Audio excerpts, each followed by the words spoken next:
Ay, what's up mga kapangas? Ang gagawin po natin ngayon is magluluto ng century tuna na nilalagyan ng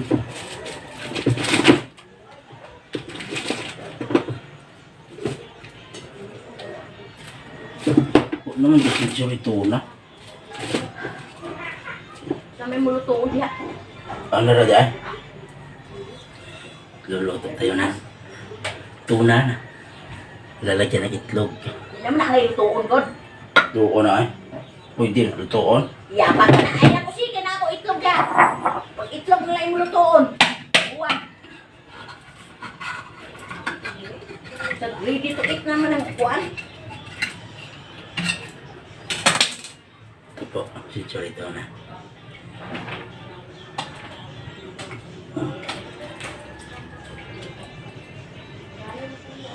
Sa di na sila iluto ah. Pag na itlog yan. Pagyabag ang buwan niya. Mura makag-ignorante yun. Gago. Easy open pala to. Huh? Easy open to. Gago, hindi ko na malaya.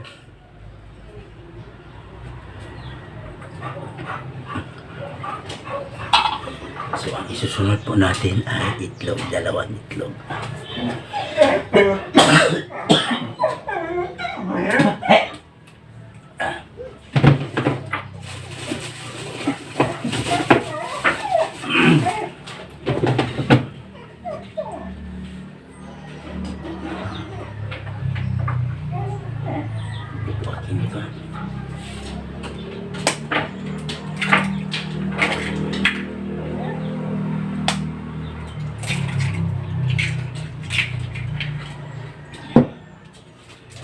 Lagyan ng bitsin.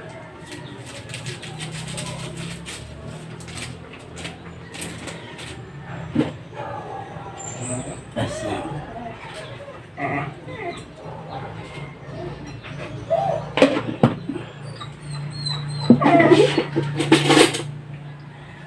Haluin na natin.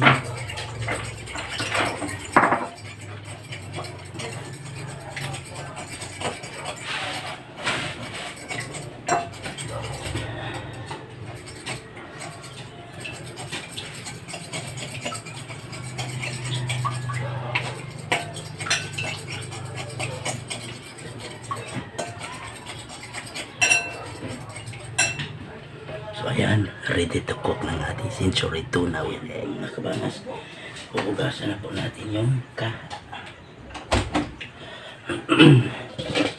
ito po yung gagamitin natin sa pagluluto ng century tuna with eggs.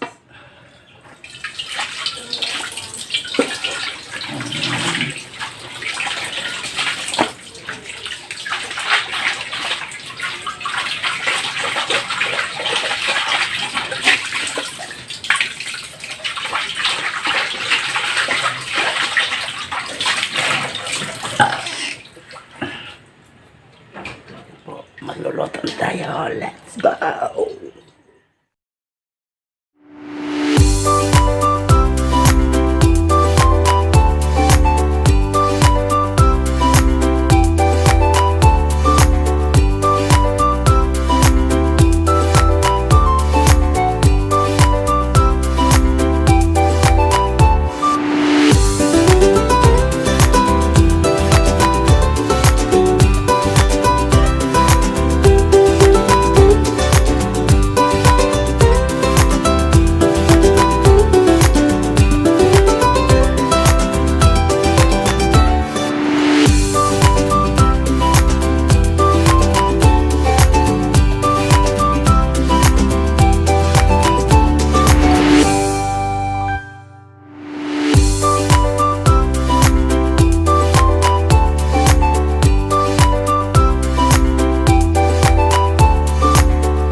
Bless us, O Lord, please take it.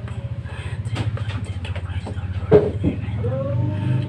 Father, Son, Holy Spirit, Amen. So, ayan, kakain na tayo. So, may corn beef din ako dito.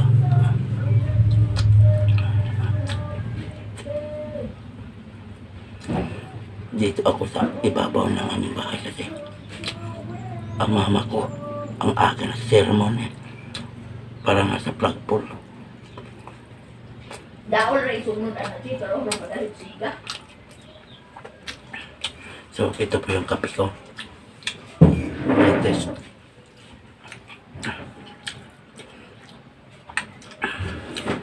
So, nakikita nyo, mayroong loya at saka, kalabo. Hinalo ko tong dalawa. Kasi so ito po mga kabangas ay kape ko. Nakikita niyo ang lumutang-lutang nito, oh. Yes.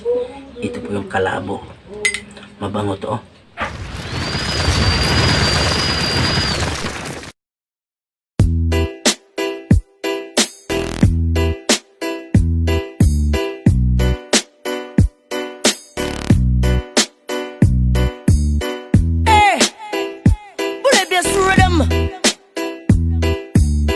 Let's brass style, yeah. Why,